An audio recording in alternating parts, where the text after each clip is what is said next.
making mistakes and being shy and doing...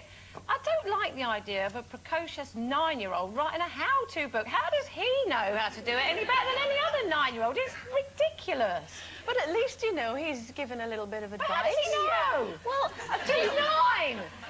Well, he seems quite clued up on this, doesn't he? Well, he's not clued up at all. Who says that's right? Because he says men are right and girls are... No, girls are right and men are wrong. And never argue with a girl, because she's always right. Yeah. He's figured it out by the age of 9. I think he's a step ahead of most men. It's been written by a 49-year-old geezer. Well, I tell you what, my Finley's only 7, and he's already on his 3rd girlfriend. There you are, you see. It's lovely, I know. That's what it means. Go on, Finn. Well, and, you know, he said, you know, say to him things like, you know, well, how do you know she's your girlfriend? I stand next to her in the dinner queue. You know. Yeah, and he said to me, he's going out with a girl called Jemima at the moment, who seems very nice. And he said, Mummy, it's Valentine's Day, and that's when boys are supposed to buy girls flowers. But if I do that for Jemima, none of the other girls will get one. So can I buy one for every girl in my class? You see, you know, he doesn't need the book. But the sad thing about that is they then turn into men. Oh, no. Not if I can help it, Sherry.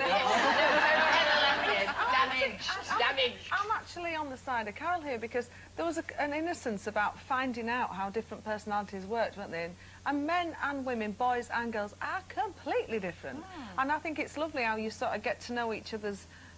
I was going to say bits then, but that's wrong, isn't it? I mean, I think there's a lovely innocence about it. Please don't write books on how to do it. I would have died if Richard Tinker or Michael Cornfield had come up and, you know, known what to do. Reading what to do. See, the other thing is, I think, you know, you give that to a young boy, and then, you know, kind of... I don't know, they'll go through life thinking they can't do anything without reading a book about it first. You know, I know quite a few people like that. Well, I can't possibly go on a date, I've got to read a book about it. I have to say, my Ollie is only 2 years and 4 months, my Ollie, and he says, I love you, Grandma, the best. But then I did teach him to say that. As soon as he was born, me, Grandma, best, love. Stick with Nana, you'll be fine. Yes.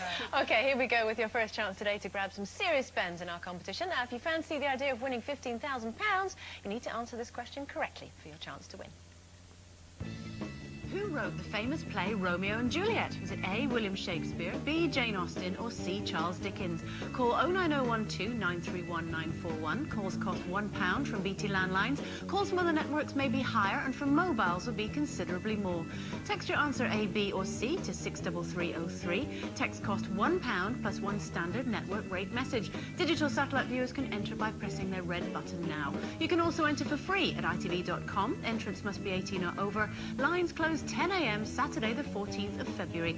Entries made after this time won't be counted, but may still be charged. Good luck with that. Now, our first guest became a household name in the hugely successful but somewhat surreal hospital comedy Green Wing, in which he played the arrogant public schoolboy anaesthetist Guy Secretan. Now, tonight, though, he returns to our screens in a new Channel 4 comedy, Free Agents, in which he plays a hopeless talent agent suffering the emotional fallout from his divorce.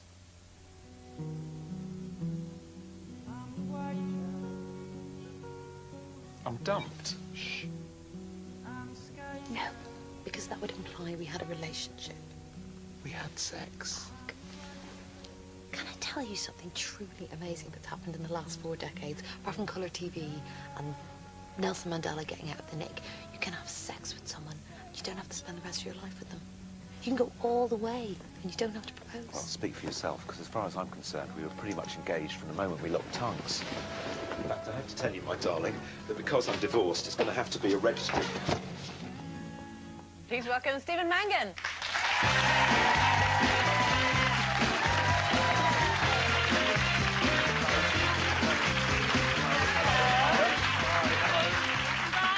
You. Nice to see you again. Nice to see you without the facial hair. Yeah. Oh, that did bring me to the brink of divorce, that big thing. Oh, she wasn't happy. My son's not happy. He liked to hang on to it and swing from side to side. But I'm quite glad it's gone. Did he get a fright when you shaved it off? Yeah, he didn't know who it was. Did he? Mind you, I was working very hard the end of last year. For 3 months, I hardly saw him. And someone came to deliver something to the door, and he called him Daddy. Oh, so dear. I thought, that's terrible, that, isn't it? Because So you now I've were been around filming now. that while you were on stage at the same time. Yeah, did a play at in the West End. Yeah, Yes. so I was filming all day and then going to the theatre at night. It was mad, but great. How did you manage with a baby and... Well, my wife was very heroic. She must have been. I'd come home and stick earplugs in, go to bed. Go to bed. Oh, bad I on just, you. well, you know, I was doing 16 hours a day, 7 days a week, and I No just thought... excuse. I Women know. do it all the time.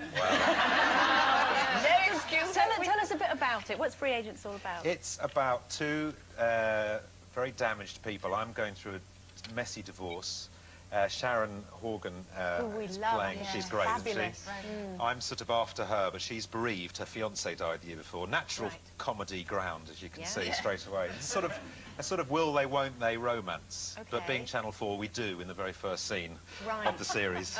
But then it's will they, won't they again. In fact, we then do again about 15 minutes later. But then it's kind of will they, won't they. It's kind of like Mills and Boon, but reading it back to front. Well, I like is that a modern thing? You know, people sleep together and then work out whether they can have a relationship. I don't know. Oh, but, yeah. Yeah? Always.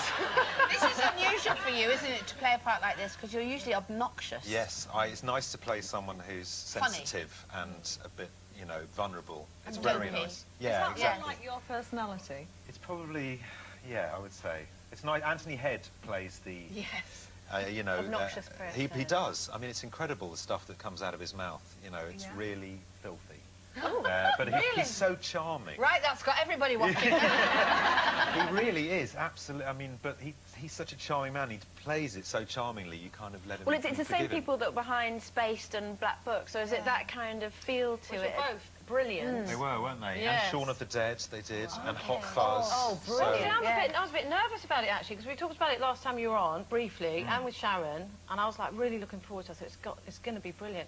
So I was a bit nervous to watch it. It's on tonight. Yeah. Is it really good? well, I mean, it's hard for me to say. It is. Especially because there's a few scenes of me... You see me in bed in the first scene, that's always very hard for We the don't actor. see anything, do we? You see my chest. Oh, well, all right. I didn't know it was that hairy. It looks so hairy. So we like that. I think I'm dressed like a slightly trendy vicar today. I should sort of look at the thing. Seeing the clips, I think I can't wait for it, actually. Oh, good. But you've got a film coming out as well, which sounds interesting, Beyond the Pole. Beyond the Pole, What's that all about? That's about two men who walked to the North Pole to raise awareness for global warming. We shot that in northern Greenland, minus 30 degrees centigrade. Oh, right. Carried to set every morning on sledges pulled by huskies, which sounds fantastic. But when huskies wake up and start, they break winds an awful lot. So you think, this is, wow, So do men. no. All of them, and there's 10 of them. There's 10 of them, and you're front of you. driving right into the fug. It's really So unpleasant. this is a comedy. It's a comedy. But we had Eskimo, Inuit with shotguns standing beside us when we were shooting, in case polar bears. Yeah, it's brilliant, really exciting. But yeah, so that was fun. Okay. Yeah. Did you have a beard for that? To No, keep warm? no beard. I played a very sort of fastidious guy who shaved even though he was near death. Shaved every day. Yeah. You do Personal take hygiene strange very roles, important. don't you? I know, But it's then, weird. you know, maybe that's part of your job. Speaking of which, Valentine's Day, Yeah. are you all set? Yeah, I mean, you know, it's nice to do something, but it'd be lovely to be told. But then, of course, well, the point is you don't need to be told. You should Be know me told well enough. what? What they're after. You were saying hints. Hints are good. Men like hints. Oh, no, you should think for yourself. Well, this is it, you see. But then it feels like a test. It's like, are you going to get it right? Do you love me enough to know exactly what I want? Well, you should. Well, there you go, you see. No, but if she Shouldn't loves be a you, test. if she loves you enough, she should love whatever you do. And if she knows me well enough, she should know that I need to be told. Yeah, otherwise you won't do anything. She doesn't know me. You're lovely. Are you a romantic sort of couple? Are you both into Valentine's Day? I think the best thing last year, on Valentine's Day, I gave her some flowers, but I also gave her a tiny bunch, which I said from my newborn son, and that went down very well. Oh, you see, That was a winner. Correct. Can I get away with that this year? Absolutely, Brown. Yeah. Do it again. When you take yourself back to 9-year-old, would you have preferred a book telling you how to chat up girls? No, I mean, No. that's weird. That It does is. strike me as very peculiar.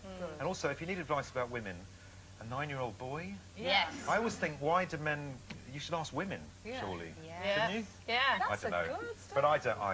No, that freaks me out slightly. And if he's right, it freaks me out even more. Do you know he is right? Do you know what I One mean? of the bits of advice, if you try for too many girls, you'll have jealousy issues and might end up with nobody. It's really best just to go for one, said the 9-year-old.